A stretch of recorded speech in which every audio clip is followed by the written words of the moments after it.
তো বাইচা গেলি রে শালা সকাল সকাল যে কেউ মুখ উঠিয়ে চলে আসছে জব ইন্টারভিউ দিতে চলছে নাকি এখন মারার বাল দিতে এসছে লাবড়া।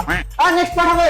रोम रोम भाइयों। वाह क्या लड़का है, very handsome boy. Lane sir আমার সিভি দেখুন। ও সিভি ফিভি দেখো না, মানে আমি নিজেই করতে পারি না। তুই এটা বল যে কোম্পানিকে আগে নিয়ে যাওয়ার লেগে কি করতে হবে? একদম সোজা, চার কোণে যেটা চাকা লাগিয়ে দাও। আরে খাপা তো দাও, মানে আমি এটা বুঝাতে চাচ্ছি যে তুই কোম্পানিকে কি করে আগে নিয়ে যাবি।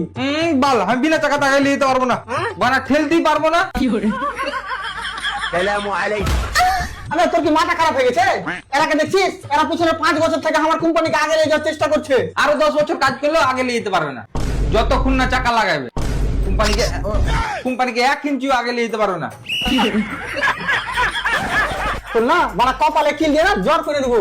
তোমার একবারই তো বুঝতে পারিস না, মানে এমন কি কাজ করলে আমার এই কোম্পানি সবার থেকে উপরে থাকবে। হবে তো অফিসারকে বানালছে বে। এটা তো একদমই সোজা, বাকি কোম্পানি বিল্ডিং এর উপরে 2-4টা মিস্ত্রি ডেকে 2-4টা রুম বানালা, তাহলে তো হ্যাঁ তোমার কোম্পানি উপরে।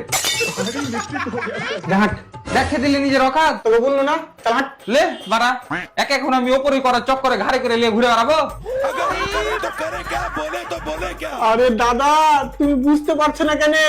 তুমি যদি ভালো করে কাজ করো তাহলে আমার এই কোম্পানি উপরে যাবে। হেই টু বাড়া এর এখনো মাথায় ঢুকনি।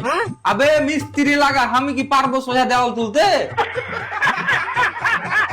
তোর ভালো লাগে বলছি ভাই, তুই এখান থেকে চলে যা। যাচ্ছি তো মানা, তুই আগে খেপা পাইছিস নাকি? এত পড়াশোনা করে তোর কাছে রাজমিস্ত্রি কাজ করবো?